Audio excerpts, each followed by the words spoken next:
Bienvenidos a todos. Muchísimas gracias, Sara, por acompañarnos en este espacio para conversar de las cosas que más nos gustan y, por supuesto, conocer a las mentes maestras que están detrás de las historias que más nos conmueven. En el día de hoy vamos a realizar la entrevista hablando de tu proceso creativo y de tus libros, pero específicamente de cómo maté a mi padre, el cual nos gustó a las 4 de una manera increíble. Así que, bienvenida, gracias por compartir este espacio y adelante como siempre, Paola. Bien, para conocer un poquito a nuestra invitada, Sara Jaramillo Klinker, siempre ha tenido claro que quería escribir, ¿no? Y por eso se licenció en periodismo en la Universidad Pontificia Bolivariana y ha colaborado con los principales medios de comunicación de Colombia, según hemos visto. También estudió en el máster de narrativa de la Escuela de Escritores de Madrid y debutó en el panorama literario en el 2020 con este libro que se llama Cómo maté a mi padre y del cual, como dijo bien Mercedes, vamos a estar hablando el día de hoy. Para comenzar un poquito, Sara, quisiéramos que nos contaras cómo fue esa experiencia, si nos puedes compartir, cómo fue esa experiencia del máster de narrativa en Madrid, qué obtuviste de ella, porque lo principal que sabemos es que obtuviste 2 libros maravillosos, ¿no? Pero que nos contaras un poquito cómo llegaste ahí, cómo fue. Mira, la experiencia fue súper positiva. Yo suelo decir que ese máster es lo mejor que me ha pasado, porque a pesar de que tenía tan claro que quería escribir y lo tenía tan claro incluso desde muy chiquita, incluso desde antes de escoger la carrera universitaria, que tú bien lo dijiste, esa fue la razón por la que elegí el periodismo, pues yo veía como que pasaban los años y yo escribía por ahí pues mis relatitos, pero pues como que no hacía nada con ellos. Empezaba muchas novelas y las novelas pasaban 20, 30, 40 páginas y se me morían, o sea, no era capaz de terminarlas. Y ahí fue donde me di cuenta de que me faltaban herramientas, ¿sabes? Como que sentía que podía escribir, sentía que tenía historias y que tenía cosas que contar, pero no tenía herramientas para contarlas. Entonces, y ocurre que cuando uno escribe, el oficio de escribir es como muy jodido porque es algo que uno no le puede pedir opinión a todo el mundo, ¿sabes? Como que hay muchos oficios que cualquiera te puede dar una opinión, pero escribir, no cualquier opinión te sirve. Pues yo le hubiera preguntado a mi mamá y con seguridad me hubiera dicho que todo que todo lo que escribía era muy lindo, le hubiese preguntado a mi novio, me hubiera dicho lo mismo. Y yo no quería ese tipo de opiniones, yo de repente empecé a sentir que quería opiniones más calificadas, como más serias, más argumentadas. Entonces ahí fue donde dije, bueno, pues si me quiero enfrentar como a este oficio en serio y tengo tan claro que necesito herramientas, pues me voy a buscar un máster. Desde un principio yo tuve muy claro que no lo quería hacer aquí en Colombia. Sentía como que la historia y lo que tenía para contar no hubiese sido posible si tenía aquí a mi familia pues como orbitando todo el rato alrededor. Entonces esa fue la razón por la que me fui a Madrid. Allí me matriculé en ese sitio, Escuela de Escritores. Yo investigué muchos sitios en muchas partes. No estaba como cerrada que tenía que ser en Madrid. Y ese sitio me gustó mucho por la calidad de los profesores, porque todos en efecto eran escritores y todos eran escritores como de la escena actual madrileña, entonces era gente como muy actual, como que estaba en la movida muy actual. Eso me encantó. Y lo segundo que me gustó mucho es que era absolutamente enfocado en la escritura. No se desviaba mucho por temas de la hermenéutica o de la teoría, sino que estaba absolutamente enfocado en la escritura. Entonces, como que sin dudarlo, pues me fui para allá. Hoy en día a mí me preguntan mucho si eso sí sirve, si sí es buena idea, y yo digo, pues uno en ese tipo de cursos, yo los recomiendo mucho, pero sí que hay que hacerlos teniendo en claro que uno tiene que llegar ya con un camino recorrido. Allá si uno nunca se ha leído un libro y nunca ha escrito nada, pues eso no le va a servir para absolutamente nada. Tú tienes que tener ya como un recorrido. Y allá te dan lo que yo estaba buscando, herramientas, es decir, eso que yo ya sabía que era capaz de escribir, me lo llevaban como por caminos más correctos y más efectivos.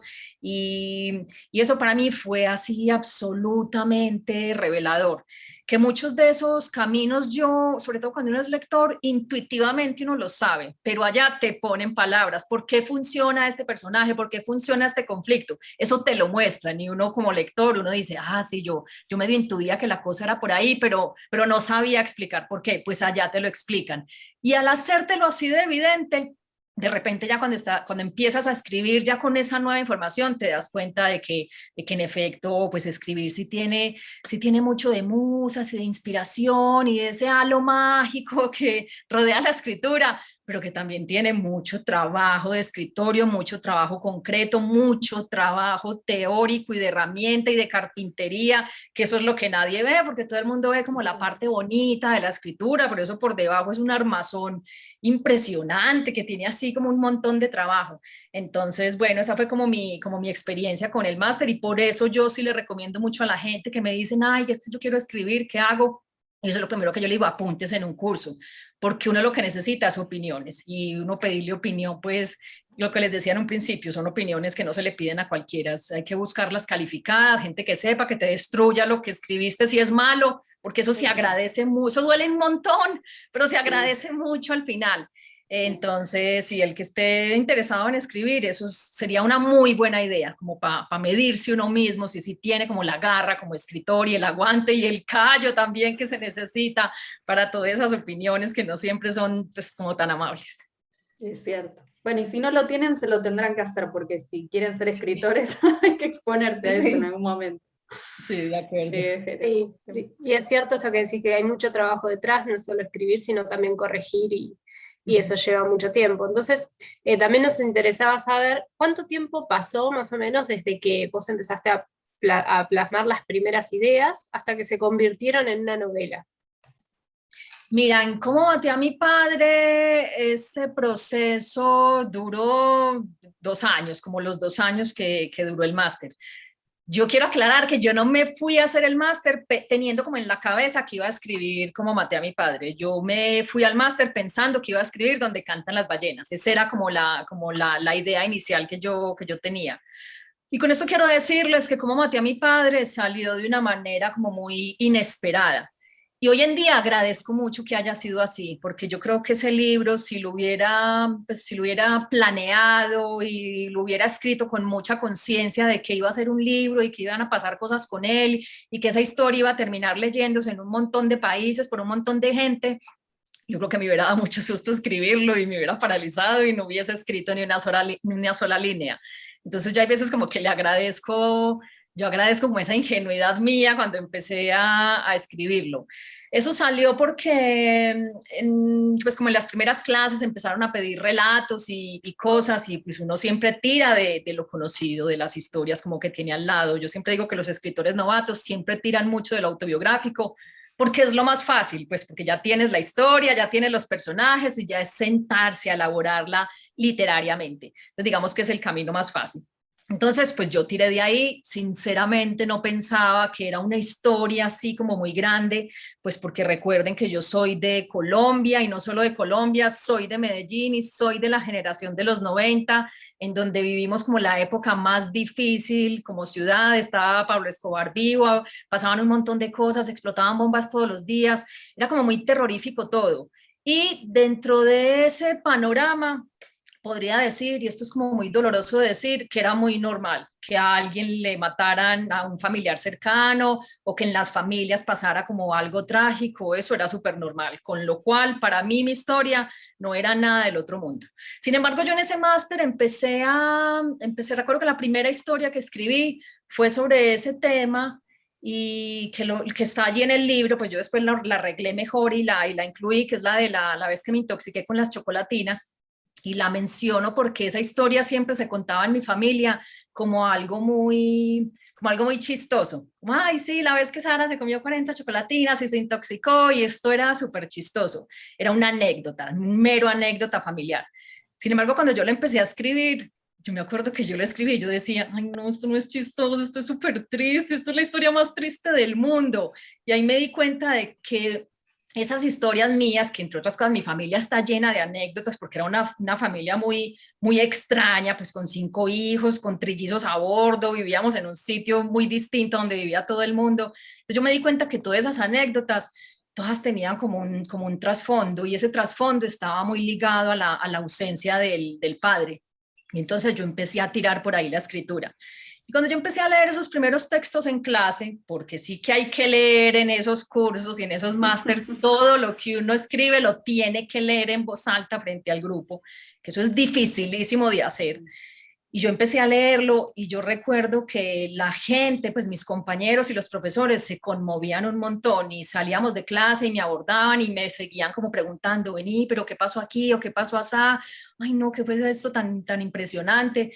Y ahí fue donde me di cuenta de que la historia no era normal, para nada, que yo la tenía muy normalizada en mi vida, pues por ser quien era y por venir de donde venía, pero a los ojos de todos mis compañeros, que valga decirlo, era gente, pues allá va gente de todos los países y de todas las profesiones y de todas las edades, o sea, es el grupo más variopinto en el que yo he estado en mi vida, y a todos les parecía una cosa como muy impresionante. Y yo recuerdo que alguna vez una profesora me lo dijo, ella me dijo, usted tiene una historia pidiendo a gritos un espacio mayor, déselo.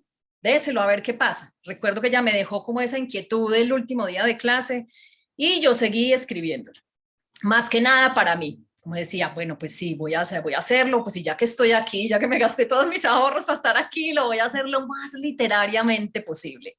Y me apliqué a esa historia y la empecé a escribir paralela al máster. Yo seguía con mis otras clases, con mis otros escritos, y yo sin contarle a nadie, calladita, cada ratito libre que tenía, cada verano en que no tenía plan, o cada invierno en que no me provocaba salir ni a la esquina, pues yo se lo dedicaba a la escritura de esa historia, pero yo no le conté a nadie que eso estaba pasando.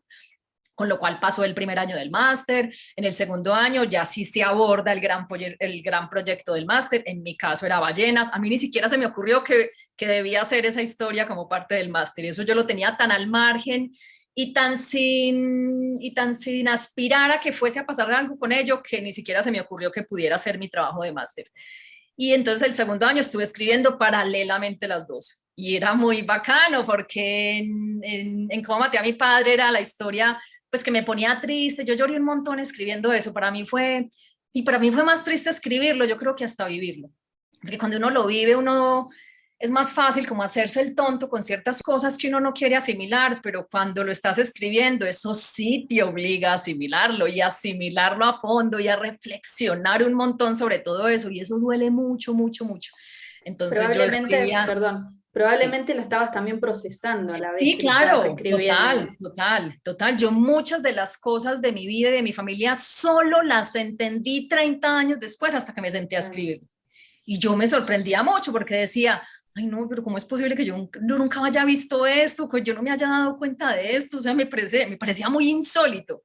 Sí. Y entonces escribía Cómo maté a mi padre, y cuando estaba como muy agobiada me pasaba a Ballenas, que al final incluso las historias tienen pues muchos puntos en común, pero Ballenas era una historia pues como más luminosa, con personajes más variopintos, pues que también tiene muchos, pues también trata muchos temas gordos, pero digamos que yo alternaba de acuerdo a mi estado de ánimo entre las dos.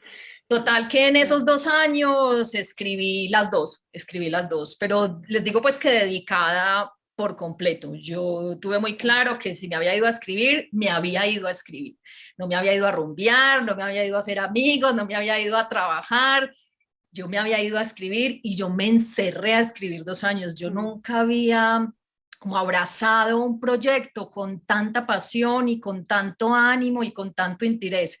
Y ojo, que yo en ese momento no tenía una casa editorial detrás, yo en ese momento venía de clases en donde todos los días me recordaban que publicar era imposible, que posiblemente nunca nos iban a publicar, que era lo más difícil del mundo. Y aún así yo le ponía mucho interés a las cosas, sabiendo que no iba a pasar nada y estando tranquila con eso. Y con esto lo que quiero decirles es que para escribir se requieren 2 cosas. Uno, una pasión absurda que lo exceda a uno. Y segundo, bajas expectativas. Yo pienso que cuando uno se sienta con esa tensión de esto le tiene que gustar a un editor, esto me lo tienen que publicar, eso es malísimo para la escritura. Eso te hace tomar como decisiones muy desesperadas en términos pues literarios. Y entonces yo creo que eso a la larga me sirvió mucho, estar allí como sola, sin que nadie esperara nada de mí, sin yo esperar nada de lo que estaba haciendo, nada distinto del placer, el placer tan doloroso, porque es que eran las 2 cosas al tiempo que me producía. Entonces sí, fueron 2 años en donde salieron estos 2 proyectos.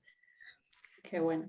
Bueno, al final vos decís, sin trabajar, sin nada, pero escribir es un trabajo muy arduo, y sobre todo escribir cosas así tan fuertes, ¿no? Que transitaste en algún momento y que reviviste de alguna manera escribiendo.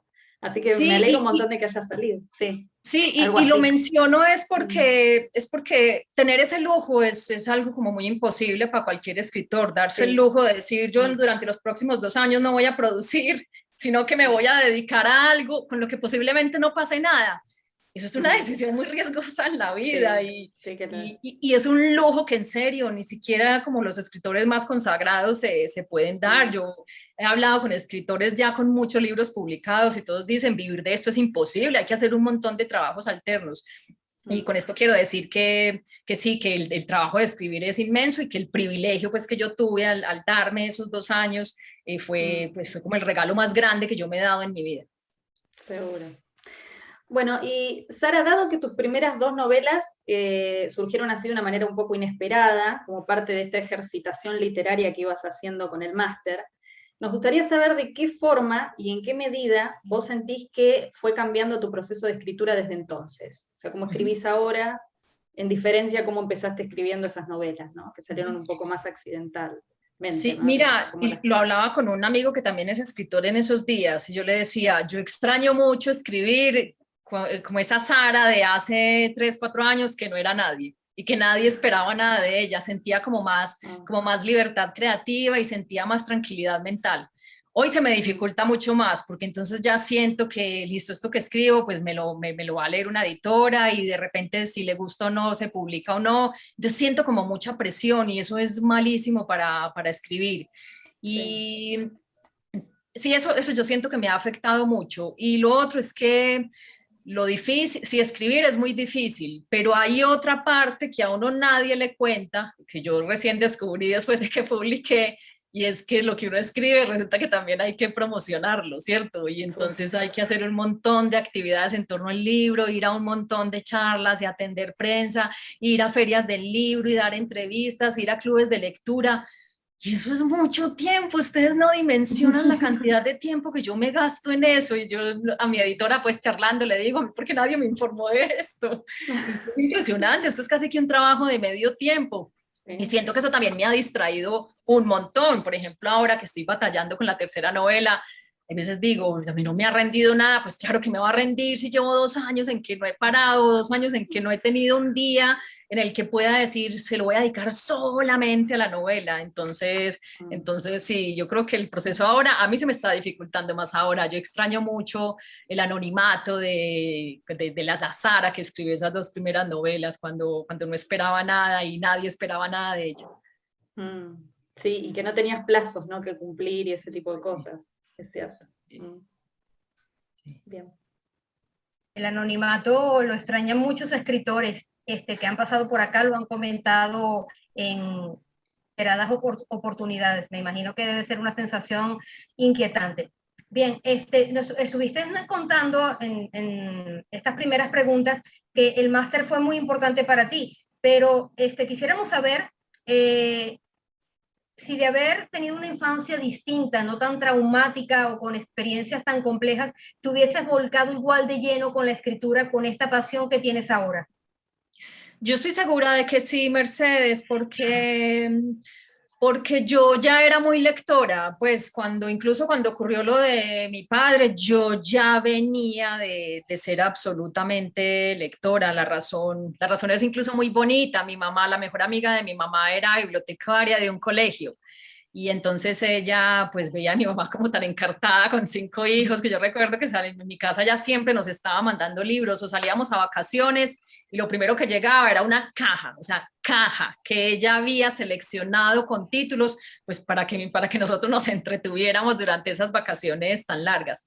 Entonces yo ya venía de leer mucho y de pensar que qué tan rico escribir, pero también acepto que lo autobiográfico le dio como mucho le dio como mucho empuje a la escritura. A mí me preguntan mucho, pues, qué hubiera pasado si al papá no le hubieran asesinado, y yo digo, pues, posiblemente no hubiera, no, posiblemente no, seguramente no hubiera escrito como maté a mi padre, pero hubiera escrito otra cosa. Yo sí creo que la pulsión de escribir estaba ahí desde, pues, desde mucho antes, y se hubiera desarrollado, pasara lo que pasara, o independiente del camino que hubiese tomado mi vida. Maravilloso. Y ya que te refugiaste ampliamente en la lectura desde pequeña, ¿qué libros consideras tú que tuvieron gran influencia en ti para seguir desarrollando ese proceso? Sí, mira, los tengo muy claros. A mí en esa época, bueno, y me siguen gustando. Yo eventualmente leo algunos de esos relatos y me emocionan mucho, que son los relatos de Robert Louis Stevenson, me parecen maravillosos. A Chesterton fue un autor que leí también mucho en mi adolescencia y me gustaba. Y hoy en día, por ejemplo, el Club de los Negocios Raros, yo lo menciono mucho como uno de mis libros favoritos. Y incluso más chiquita, antes de ellos, estaba Enid Blyton. Yo creo que la obra de Enid Blyton, pues que es extensísima, absurdamente extensa, me la devoré entera, y la de Agatha Christie, fueron como autores muy, muy queridos en mi infancia. Sí. Muy bien, gracias. Geniales. Bien, y según tu criterio, Sara, ¿qué sería lo mejor y lo peor de convertirte de escritora? ¿Qué podrías definir? ¿Qué ha sido eso genial y eso no tan genial? Bueno, ya sabemos que el tiempo de las entrevistas y todo eso, pero... Mira, una cosa muy genial es poder hacer eso con lo que uno se ha soñado toda la vida. Pues es que yo siempre comparo cuando uno es chiquito y dice que quiere ser escritor, o sea, es el equivalente a cuando uno es chiquito y dice, yo quiero ir a la luna, ¿cierto? Yo quiero ser astronauta, ir a la luna, o sea, es así de imposible más o menos. Con lo cual, para mí hoy en día ser escritora es como que el niño que soñaba con ser astronauta estuviera pisando la luna, era un sueño muy grande, que se veía muy lejos, que se veía muy imposible, y que sin embargo, pues aquí estoy. Entonces, eso ha sido increíble.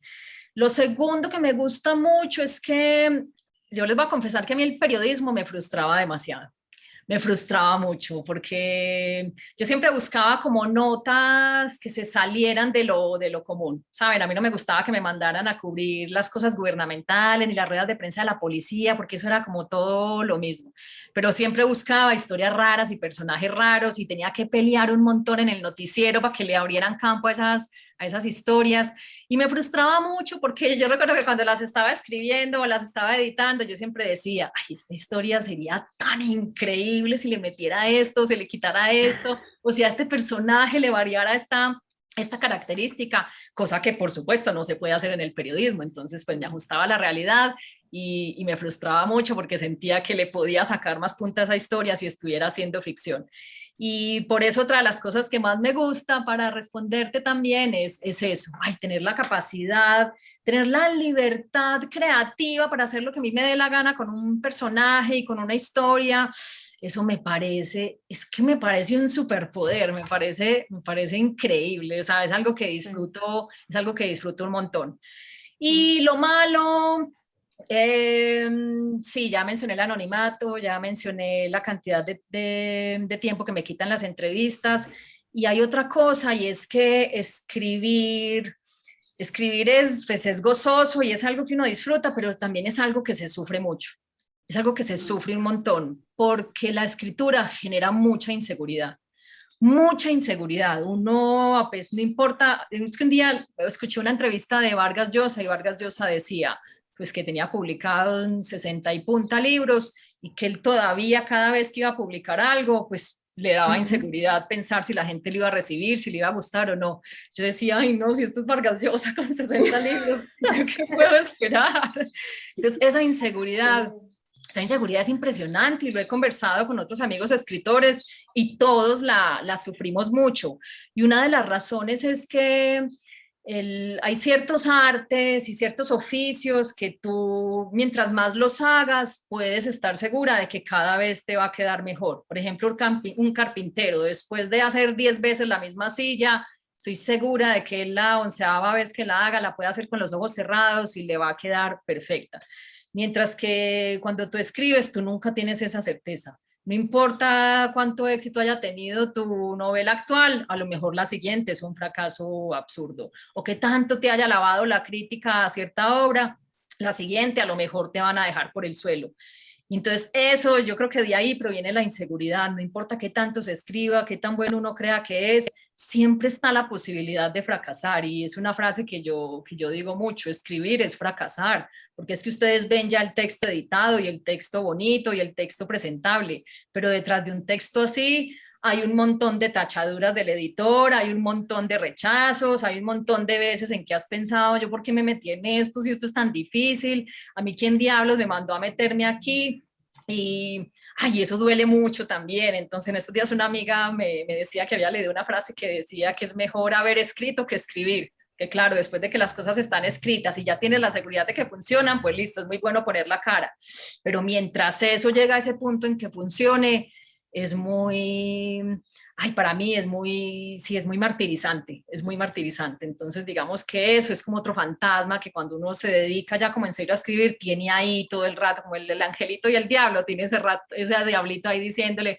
puedes fracasar, esto puede ser un desastre, esto puede no gustar, esto puede echar tu carrera por toda la borda, y eso es muy desesperanzador para uno sentarse a escribir, y sin embargo así, pues hay que hacerlo, porque es la única manera.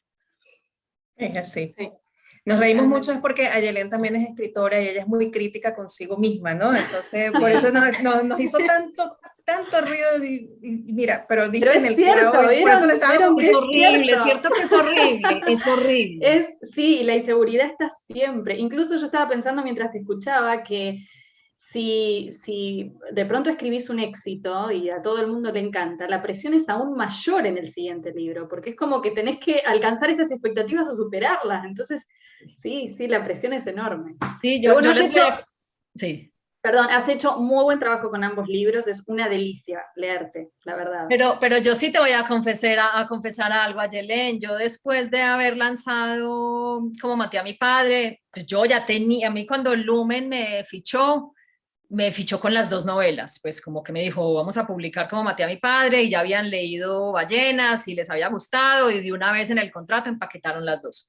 Y listo, se lanzó Como maté a mi padre, y Como maté a mi padre aquí en Colombia, eso era como una bola de nieve, Claro. eso crecía y crecía, y era como muy impresionante para mí, para mi editora, para Héctor Abad, que era el dueño de la editorial que me había fichado.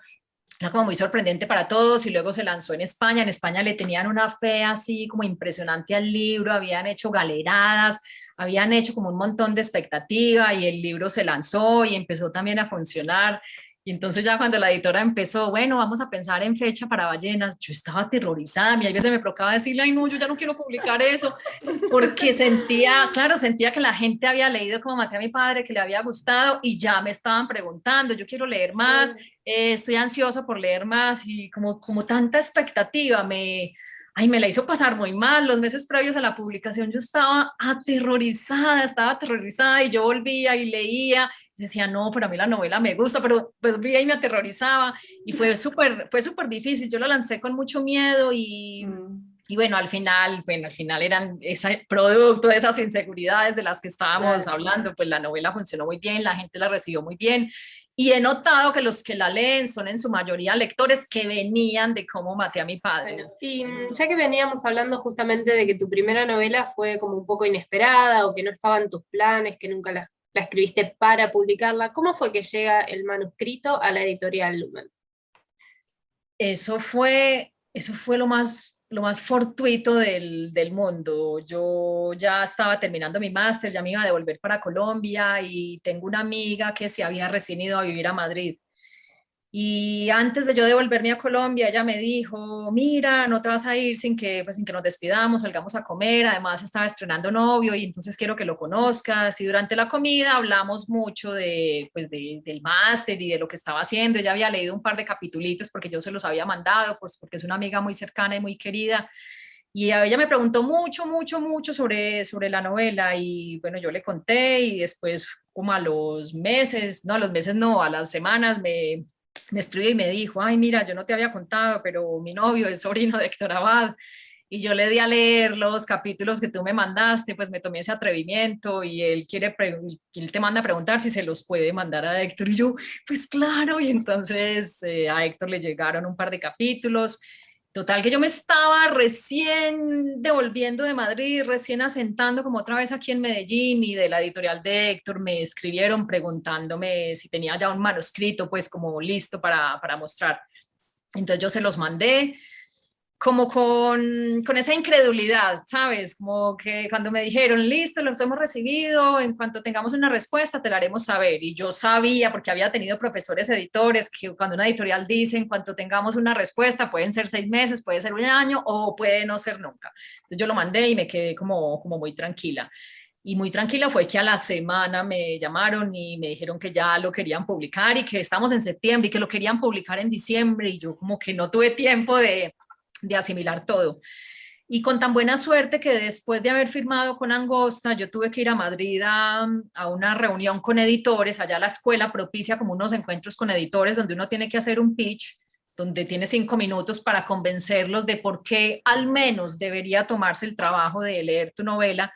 Y yo fui a ese pitch y yo dije, pues si Angosta solamente tiene los derechos para Colombia, pues de repente en el pitch puedo presentar las dos, Ballenas, y puedo presentar Como maté a mi padre, y eso solo me justifica pues el tiquete de ida a Madrid, tener la opción de presentar las dos. Y yo hice ese pitch y casualmente ese día en ese salón, como una cosa muy extraña, porque ella no va a ese tipo de cosas, estaba María Fase, que es la directora literaria de Lumen en España. Y ella había ido ese día porque le debía un favor a un profesor y casi que la forma de pagárselo fue ir a ese pitch. Y yo recuerdo que yo salí de allí y ella salió detrás corriendo y me decía, mándemela ya, mándemela ya. Y yo, no, sí, ahorita se la mando. Y me decía, no, ahorita no, mándemela ya, saque el teléfono y mándemela ya.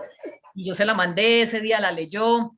Esa noche me dijo pues, que la quería publicar y que se había dado cuenta que tenía otra novela porque ya no estuvo en el pitch de Ballenas, que si se la mandaba, y yo se la mandé, y al otro día me dijo que esa también la quería publicar, y entonces todo de ahí fue como muy, sí, ya todo después de eso fue como avanzando muy rápido, como que yo ni tenía tiempo de asimilar todo lo que estaba pasando, pero sí, ha sido muy bonito.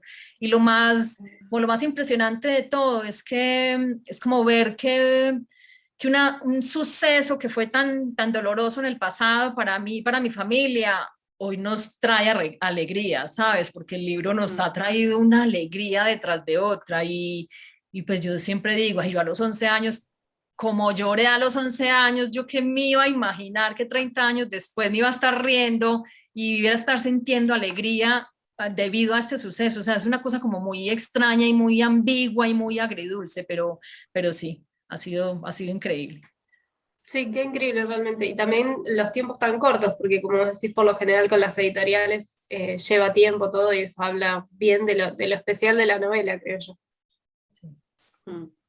Bueno, ya nos respondiste la siguiente pregunta que te voy a preguntar justamente cómo repercutió en tu familia y si te imaginaste que esta historia, ¿no? Sobre tu infancia, sobre tu familia, después de la muerte de tu papá, si imaginaste que esto iba a tener semejante repercusión. No sé si tenés algo más para decirme al respecto, o sea, tu familia, tu madre, tus hermanos, la gente que se vio reflejada en el libro. Bueno, y obviamente no te imaginabas que iba a tener este alcance. Sí, incluso pues cuando tuve ese sí de parte de la editorial de Héctor Abad de Angosta, yo recuerdo que lo primero que pensé fue como, yo no he contado en mi casa que yo tengo una novela y que es autobiográfica y que todos salen con nombre propio, y yo ya tengo una editorial que la quiere publicar. Yo recuerdo que eso me angustió mucho, como que no sabía cómo la iban a recibir. Sin embargo, pues llegó el día en que les conté, todos se sorprendieron mucho, pero ¿cómo así? La novela no era Ballenas, y yo no, sí, pero es que yo estaba haciendo otra cosita que no les había reportado. Pero desde ahí fue como un voto de confianza muy grande, porque a mí nadie, ni mi mamá ni mis hermanos, ninguno me dijo, ay no, ¿cómo así? Yo quiero leer por lo menos mi parte, yo quiero ver cómo me representó en la novela. A mí nadie me dijo nada, yo no le mostré el manuscrito a absolutamente nadie. Y el día del lanzamiento aquí en Medellín, fueron todos como unos invitados más, sin saber pues con qué se iban a encontrar. Ese lanzamiento fue muy bonito y muy triste, Es que todos lloramos un montón porque yo creo que para mi familia era, si era algo también como muy ambiguo, pues porque todos mis hermanos y mi mamá que me vieron leer libros, pero como una loca durante toda mi vida y que sabían que me soñaba escribir, para ellos verme ahí como presentando mi primer libro, ay no, era como algo súper grande, pero que ese libro fuera de esa historia tan trágica, era algo muy triste, entonces volvemos a lo mismo, era como muy ambiguo todo. Mis hermanos la leyeron, a ellos les pareció, pues les gustó mucho desde un principio, nos reímos mucho, sobre todo mi hermano mayor y yo, porque entonces él me empezaba a decir, usted como es de mentirosa, yo me acuerdo aquí de otra cosa, yo me acuerdo aquí de otra cosa muy distinta, y era impresionante ver cómo frente a un mismo suceso, hay veces los dos teníamos visiones tan diferentes. Yo le decía, pues a mí me da mucha pena, una novela como tal y como dice Enrique Páez, es un punto de vista y este es mi punto de vista, así que si usted tiene otro, bien pueda y escribe su novela. Pero mira, en general eran pequeñeces, pues eran tonterías, pero como en el grueso de la novela, a todos pues les gustó mucho, se sintieron muy bien representados. A mi mamá sí le costó mucho leerla.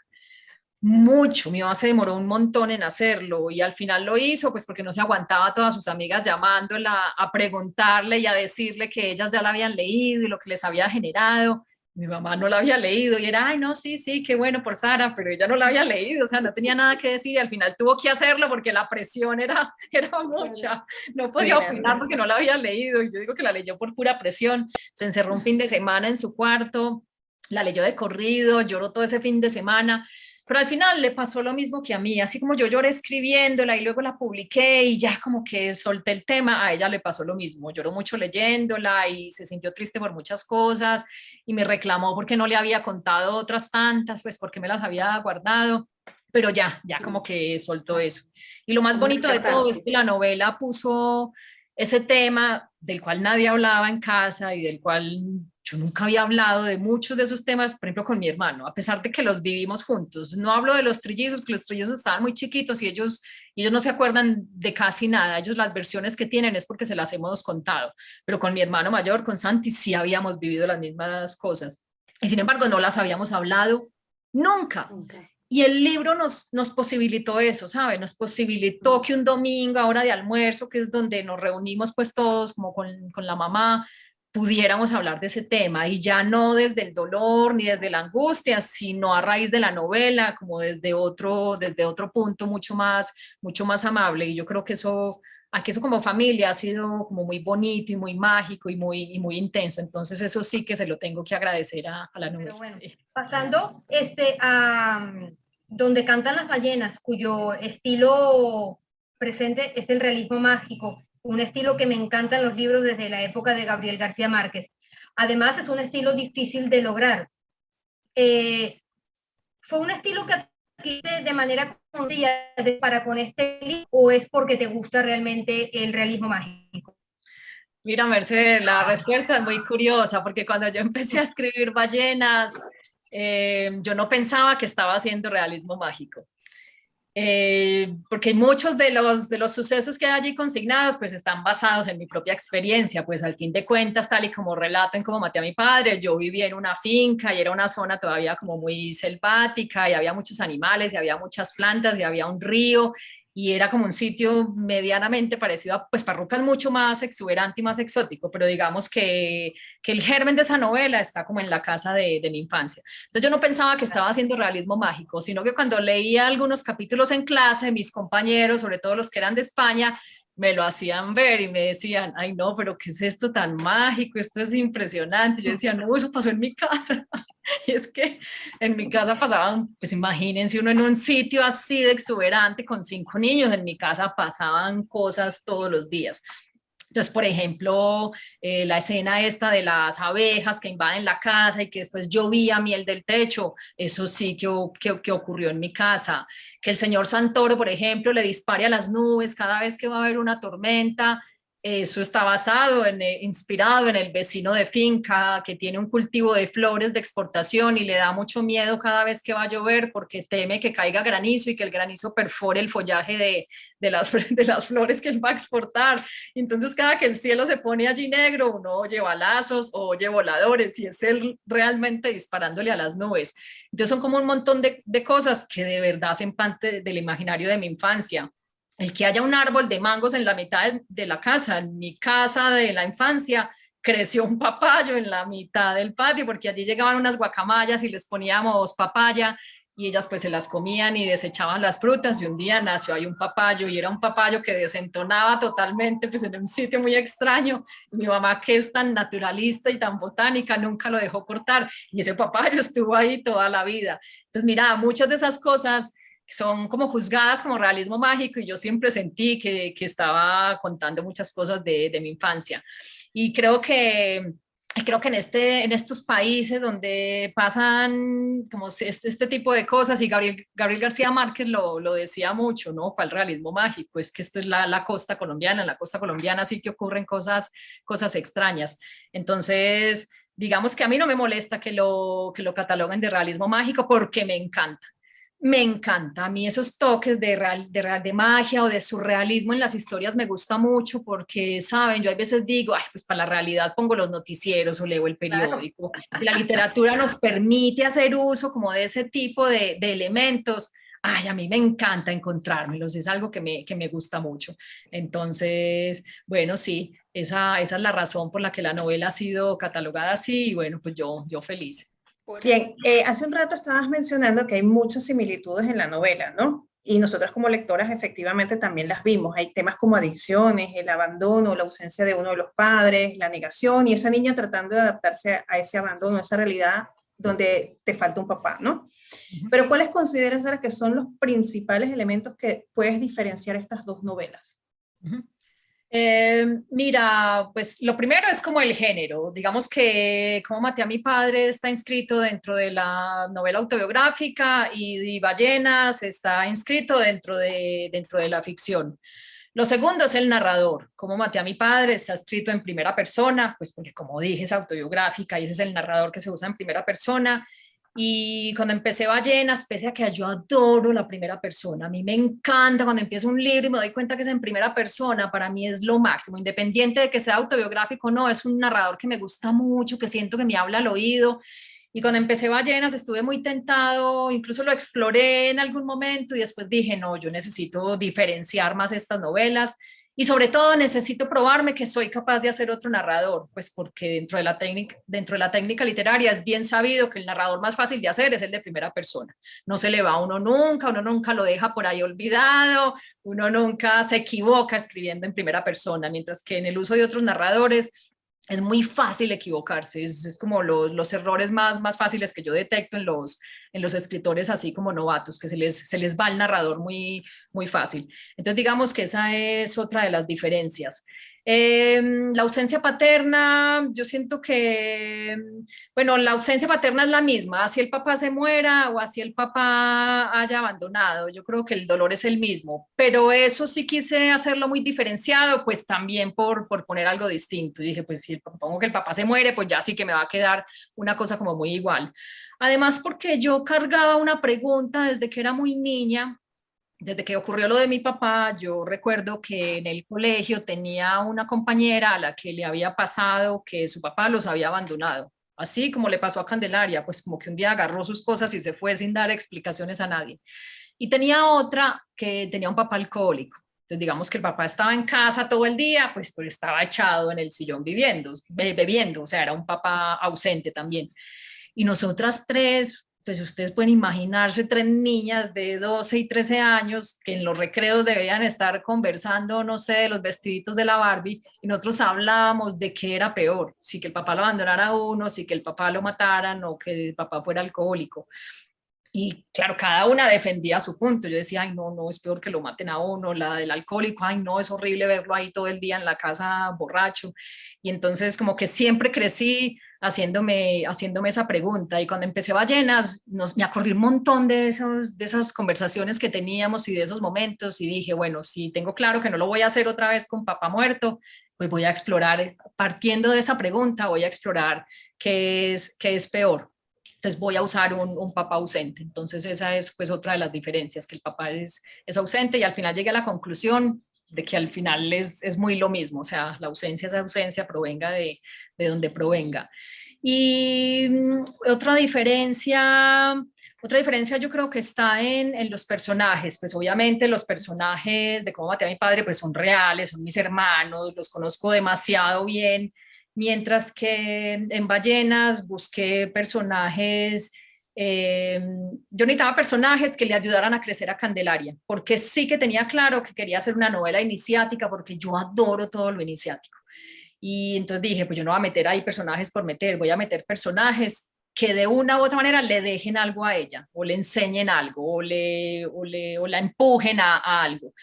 Y, y para mí fue muy, muy rico crear esos personajes, porque a diferencia de los de Cómo maté a mi padre, que me tenía que ceñir a lo que ya eran y a esa realidad que yo conocía también, aquí, como les decía en un principio, ya tenía como por fin una libertad creativa muy grande, y yo dije, ay, la pienso aprovechar al máximo, y por eso es que todos los personajes tienen como esas dosis de magia o de surrealismo, por eso es que todos tienen una mascota, que entre otras cosas tampoco es puesta al azar, sino que trataba de que se correspondiera mucho con la personalidad del personaje, y para mí eso fue una delicia de crear, fue una delicia hacer esos personajes, y siento que son muy distintos, son muy humanos en muchas cosas, pero son muy distintos en los personajes de Cómo maté a mi padre.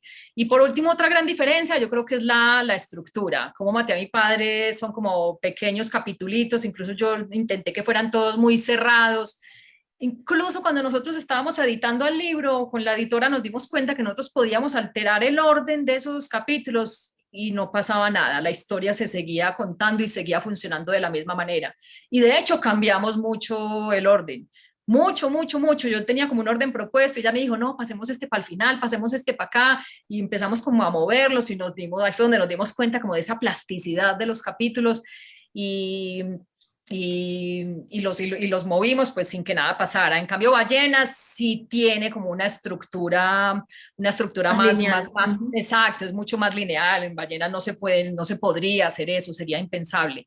Y una última diferencia es que Cómo maté a mi padre fue una novela como más espontánea, como les dije en un principio, como que la fui haciendo ahí en los raticos libres, como que iba escribiendo sin pensar mucho lo que estaba pasando, mientras que Ballenas, dado que estábamos en el marco de ese máster de narrativa, pues me fui obligada a planearla mucho, a hacer fichas de los personajes, pues a planear una estructura, a hacer escaletas de cada capítulo. Y bueno, y esa es una gran diferencia. Y yo creo que Ballenas, incluso en términos de estructura, yo creo que es una novela más lograda, ¿sabes? Porque estuvo mucho más planeada, y creo y creo que me quedó mejor. Aunque también pienso que Cómo maté a mi padre no se podía contar de otra manera. O sea, como que no hubiese podido nunca crearle una estructura. Y entonces, bueno, sí, es que en cada momento de la vida sale como la novela que necesita salir, y con las herramientas que uno tiene a la mano, y listo. Entonces sí, digamos que esas son como las principales diferencias que encuentro. Bueno, yo como lectora te puedo decir que leí las dos y me asombré de las dos, en el sentido es por los sentimientos y emociones que te transmiten. En una solamente, ok, esa niña que perdió a su padre desde pequeña en el primer libro, y esta otra, en esta segunda, más que por Candelaria, más por todos los personajes variopintos que tenías al lado, ¿no? Porque era parte de ese realismo mágico que decía Mercedes, que aquí en Venezuela está muy, muy dado. Uno leía las novelas de todos los autores venezolanos y de todo lo que te llegaba de Latinoamérica, y un poquito de este realismo mágico estaba, ¿no? Entonces era volver al antaño, a lo que uno leyó en su adolescencia, porque era lo que yo leía en mi adolescencia, y mucho de Isabel Allende con la del dragón, de la trilogía del dragón que tenía, que era espectacular. Y bueno, lo que a mí más me dejó de los dos libros fue eso, las emociones que te transmiten. Eso es lo principal, que ninguno de los dos careció de eso, y es una de las cosas que yo más valoro en una lectura, en un libro. Y yo, Paola, te complemento diciendo que es una de las cosas que yo también más valoro como lectora, ¿sabes? A mí las novelas como históricas, o las novelas de aventuras donde pasan como un montón de cosas, a mí no me gustan tanto. A mí me gustan más las novelas que ahondan en los sentimientos y que ahondan en la complejidad humana y en la condición humana, y que muestran a los personajes pues como no solo negros y blancos, sino como en toda su escala de grises. Y bueno, uno siempre, pues dicen que uno siempre escribe pues de acuerdo a las cosas que lee. Entonces yo creo que por eso es que el tema está allí tan presente, el tema como de las emociones y los sentimientos, porque eso es lo que me gusta a mí leer, y por consiguiente es lo que me gusta a mí escribir también. Bueno, la próxima pregunta tiene un poco que ver con esto. Volviendo a donde cantan las ballenas, uno de los personajes, Gaby, dice respecto de la familia: no hay institución más siniestra que la familia. En las familias hay un tipo de violencia callada que casi nadie logra detectar, incluso en las palabras no dichas o en el hecho de que nos asignen un rol sin cuestionar si nos viene bien o no. Nos interesaría saber si vos, Sara, como persona, como autora, coincidís con ese concepto o es algo que le asignaste al personaje. No, yo sí coincido mucho y esa es una de las cosas que más me gusta de escribir, que se pueden como decir verdades políticamente incorrectas y de repente si alguien no está muy de acuerdo, no, es que eso lo dijo el personaje. Y la razón es que yo siento que hay muchas cosas que deberíamos cuestionar y mirar con otros lentes, pero que son cosas muy intocables. Entonces el matrimonio es como muy intocable y la maternidad es como muy intocable y las familias, pues ya ni te digo lo intocable que es una familia. Y yo sí pienso que deberíamos darle una mirada más crítica a todo ese tipo de cosas, porque es que no es tan maravillosa como nos la han pintado siempre. Y es el momento de contar las razones por las que no es tan maravillosa. Entonces, sí, pues me aproveché obviamente de Gaby, pero sí es algo que pienso mucho. Las familias pueden ser muy siniestras y en las familias se puede ejercer mucha violencia. Y ojo, que no estoy hablando de violencia física, de puño y sangre.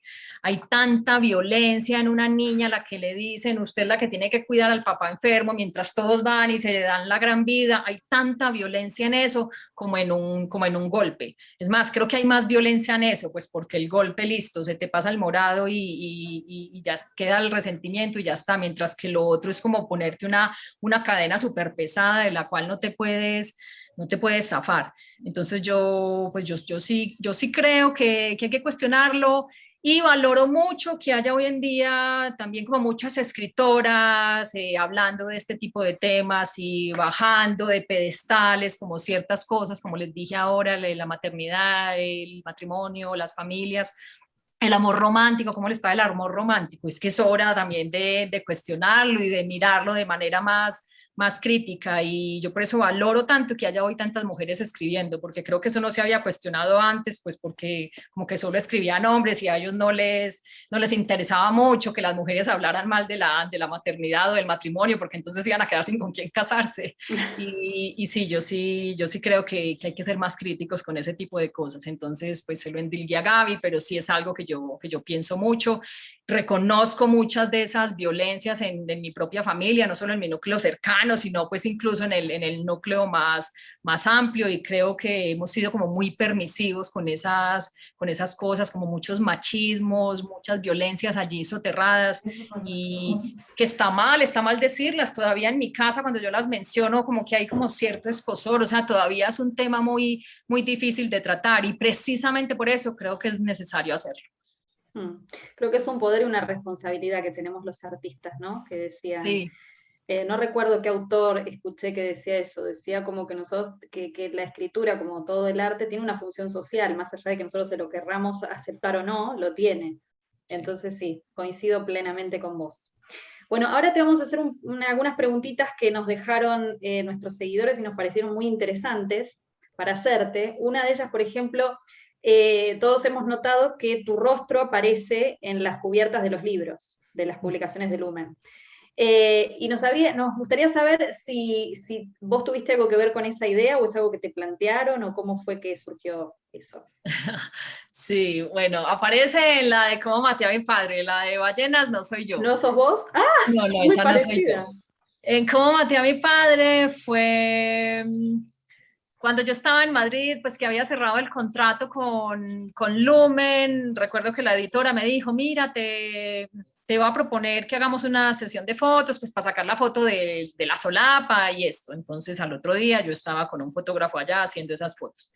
Y en algún momento el fotógrafo como que se le salió y me dijo, no, es que también necesito hacerte como otro tipo de fotos distintas a la solapa porque allá quieren que tu cara esté en la portada. Y yo entré en shock, yo decía, pero ¿cómo mi cara está en la portada? Bueno, pasaban los meses y la editora batalló mucho con esa portada, porque como les digo, ella estaba muy encariñada con el libro, hizo un montón de cosas para que el libro tuviera visibilidad en España.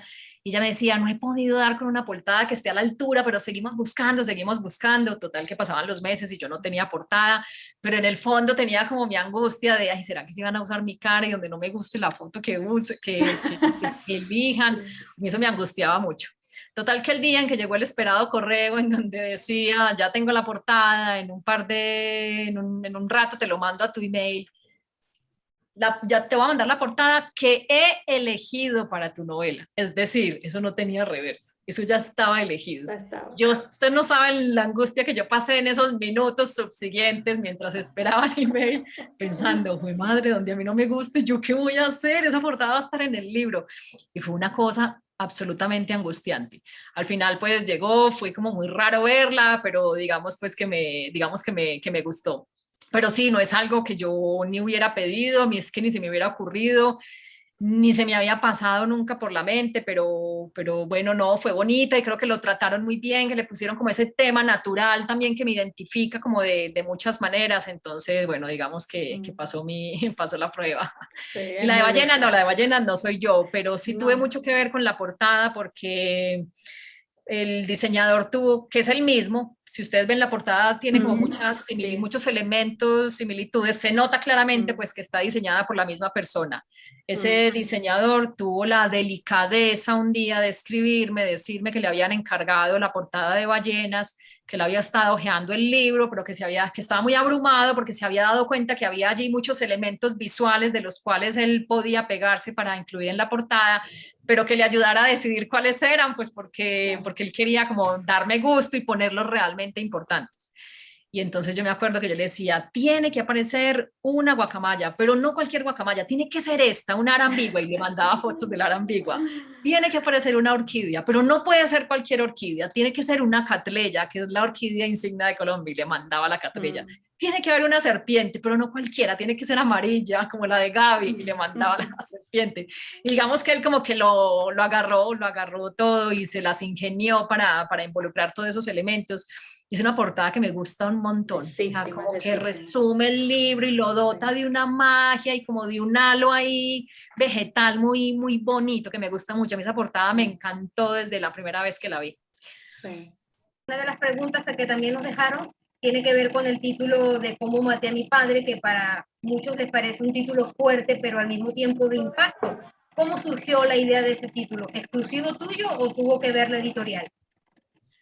Ese título, la historia de ese título es muy curiosa. Yo inicialmente, como les dije, como yo no estaba escribiendo una novela, eso estaba ahí archivado casi que sin título durante mucho tiempo. Como que con el genérico de escritos, no me acuerdo con qué lo tenía, pero era así como un genérico.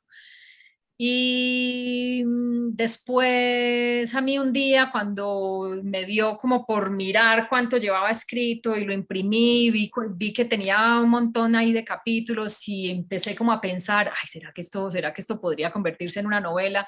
Entonces incluso le hice un prólogo y en el prólogo yo explicaba el proceso de cómo había sido para mí tan traumático como revivir al papá para poder recordar muchas cosas.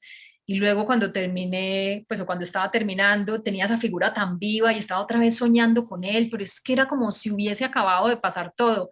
Y yo en el prólogo decía, o sea, sentía la necesidad de matarlo, pues porque él ya no estaba en mi vida, no estaba hace 30 años y no podía vivir como con ese fantasma otra vez ahí revivido. Entonces el prólogo decía más o menos eso. Y un día fue a visitarme un amigo a Madrid y él es un amigo mío desde la infancia, porque de hecho era compañero del colegio de mi hermano mayor, con lo cual pues nos conocíamos desde niños y había estado cuando mataron al papá, él estuvo en el funeral, o sea, ha sido como muy cercano todo. Y yo a él fui la primera persona que le di a leer eso ya como con manuscrito, con prólogo y todo. Y recuerdo que él lo leyó y me dijo, ay, bueno, primero lloró como una semana. Me decía, no, yo por qué no sabía esto, yo por qué no sabía lo otro. Él es así, pues súper sensible, y se quedó como muy impactado. Y después me dijo, ay, yo le quitaría ese prólogo porque el primer capítulo es tan potente que, pues como que qué rico entrar de uno al primer capítulo. Y ese prólogo al final como que se resume en una sola frase, cómo maté a mi padre. Él fue el que la verbalizó. Y los dos nos quedamos como, y él fue el que dijo, es que sería hasta súper buen título. Y yo lo acepto porque yo soy periodista y sé la importancia de un buen título. Yo veía que en realidad sí, sí podía ser un buen título, que podía funcionar y que en efecto resumía muy bien la esencia del libro, pero igual como tú dijiste, a mí me parecía un título muy violento. Entonces yo le dije, ay, no, no, no, yo ese título es demasiado violento. Total que el tema se quedó ahí y él medio me lo refrescaba a veces y yo no me decidía por el sí o por el no. Y un día un profesor leyó uno de esos, leyó algunos capítulos, él conocía ya bien algunos capítulos, es un profesor en cuyo concepto confío un montón, y entonces él me dijo, ay no, eso está impresionante, busquémosle un editor a esto vale mucho la pena, ya lo tiene título, y yo, pues como que no sabía si contarle o no, porque a mí me daba pena decir ese título. Y cuando le dije, ¿cómo maté a mi padre? Me dijo, no, esto es buenísimo. Y yo le dije, yo no estoy tan segura, es que me parece muy crudo, me parece muy violento. Y él me dijo, ¿y cómo es la novela? La novela es así de cruda, la novela es así de violenta, el título no hace sino reflejar el contenido de la novela. Ese título no me lo vaya a quitar por nada del mundo. Ya como con ese aval de alguien en cuya opinión confiaba, como les dije, entonces ahí sí decidí, listo, lo voy a poner como maté a mi padre. Y lo más curioso es que yo llegué aquí de vuelta a Medellín y ya se estaba como regando el run de que iba a publicar el libro y todo el mundo me preguntaba, oye, mira, me enteré, ¿cómo se llama el libro? Y yo, todavía no tiene título. A mí me daba pena, a mí me daba pena decir que se llamaba como maté a mi padre y la razón es porque las primeras veces que lo dije, la persona que oía ese título, mi interlocutor, se quedaba como una estatua, como que no sabía qué decirme. Si fuese un título amable donde cantan las ballenas, me diría, ay no, qué bonito, voy a estar muy pendiente para leerte y listo. Pero yo les digo como maté a mi padre y se quedan como, ah, no sabían qué decir, pues cómo me iban a decir te felicito, no, se oye muy bien, no, eso no se puede decir. Y entonces me demoré mucho en contar cómo se llamaba, cuando se lo dije a mi mamá se puso a llorar instantáneamente, o sea, generaba un escozor como muy bravo, pero yo seguía adelante, yo ya ese título ya no me lo sacaba nadie de la cabeza. Total que ya me tocó ya como verbalizarlo y empezarlo a decir y luego se lanzó el libro, entonces ya aparecía como por todos lados y digamos que ya me habitué. Sigo pensando que es un buen título, no solo porque refleja la esencia de la novela y porque finalmente siento que es verdad que eso hice con la novela, matar al papá y dejarlo viviendo en un libro. De verdad que siento que es un buen título por eso. Y independiente de que también en términos pues de mercadeo y todo es impactante y eso le gusta mucho como a la industria editorial, como que genere esos impactos. Pero para mí, más allá de lo comercial y de este tipo de cosas, sí me parece que revela el proceso por el cual pasé yo escribiendo el libro. Bien, y sabemos que estás trabajando en tu tercera novela, ya nos dijiste que estabas luchando con la tercera. ¿Podrías comentarnos algo al respecto y cuándo la podemos esperar, sin presiones? Ay, Marisa, ojalá supiera cuándo la pueden esperar. De hecho, ahora mismo tenía como planeado irme para un sitio, una cabañita frente al mar que mi novio y yo tenemos para ver si me encierro allí a escribir, porque allí no hay internet, allí no es muy difícil llegar, por allá no pasa nadie. Y sí que siento como la necesidad de concentrarme y darle como tiempo a la escritura. Digamos que yo le calculo que va por la mitad, no tiene todavía título, yo usualmente titulo muy al final de la historia, pues estoy como explorando y mirando y ya cuando leo poesía siempre leo es como buscando títulos porque esto se lo aprendí a Javier Marías porque se lo leí en alguna entrevista alguna vez que él busca sus títulos en obras de Shakespeare y de ahí salió Mañana en la batalla piensa en mí, de ahí salió Corazón tan blanco y a mí se me hace que es una idea buenísima, entonces ya cuando leo poesía siempre la leo pues como con un ojo así de la poética, pero con otro como buscando a ver si se encuentra algún título, todavía no siento que lo haya encontrado, pues tengo como un par por ahí, pero no siento que lo haya encontrado. Y pues como en términos muy generales va de un tema que a mí me gusta mucho y es de las personas que de manera voluntaria deciden como exiliarse de la sociedad, como hacer una vida así como de ermitaños. A mí el tema de los ermitaños y de ese tipo de seres que deciden vivir por su cuenta, lejos de todo y lejos de todos, o los que huyen de sí mismos y creen que esa es la razón. A mí ese tema me encanta, lo busco mucho en el cine, lo busco mucho y de manera muy recurrente y desde hace muchos años en las novelas que leo, como que veo que una novela es de eso, instantáneamente yo ya sé que es una novela que quiero leer, entonces estoy como explorando algo así, pero pues por ahora es como lo único que les puedo contar, porque ya les digo que ni siquiera sé para cuándo la voy a tener terminada. Muy bien. Bien, bueno, ya estamos llegando al fin de nuestra entrevista y nos gustaría que les dejaras un mensaje a todos los que hemos leído tu libro y uno muy especial a aquellos que no lo han leído todavía. No, el mensaje para quienes lo han leído es que yo vivo súper agradecida con los lectores, pero súper agradecida porque cada vez me convenzo más de que, pues, de que ellos finalmente son el que le dan a uno el poder, que un libro puede estar respaldado por la mejor editorial, puede estar en las mejores y en las principales librerías de todo el país, pero finalmente si la gente no lo compra y no lo lee, pues no pasa nada con el libro. Entonces, yo a los lectores, pues las gracias son infinitas. El otro día que estaba firmando unos libros, mi sobrino me hizo caer en cuenta de algo. Me dijo, tía, tú en todos los libros pones que gracias. Y yo dije, pues claro, ¿cómo no va a poner gracias si es gracias a esta persona que compró este libro que puedo estar escribiendo otro? Y entonces, bueno, a esos que muchas gracias, pues que para mí cada lector es, pues cada de granito en granito de arena y de lector en lector hemos como logrado un montón de cosas, entonces el agradecimiento pues es infinito. Y a los que no, ay no, pues que se animen porque nada me emociona, es que a mí me sigue emocionando mucho. Y no sé si a Yelén le pasa, a mí me emociona mucho saber que una persona puso dinero, pero no solo dinero, sino tiempo. Es que leer un libro quita tiempo y el tiempo hoy en día es demasiado valioso. Y a mí me sigue eso, a pesar de tener ya las 2 novelas publicadas, me sigue sorprendiendo de manera muy positiva que alguien esté dispuesto a eso, a pagar por un libro y a dedicarle algunas horas de su vida a leerlo. Entonces, a los que no, pues que ojalá hagan que ojalá se den sí, se den esa oportunidad y que ojalá podamos también encontrarnos. Sí.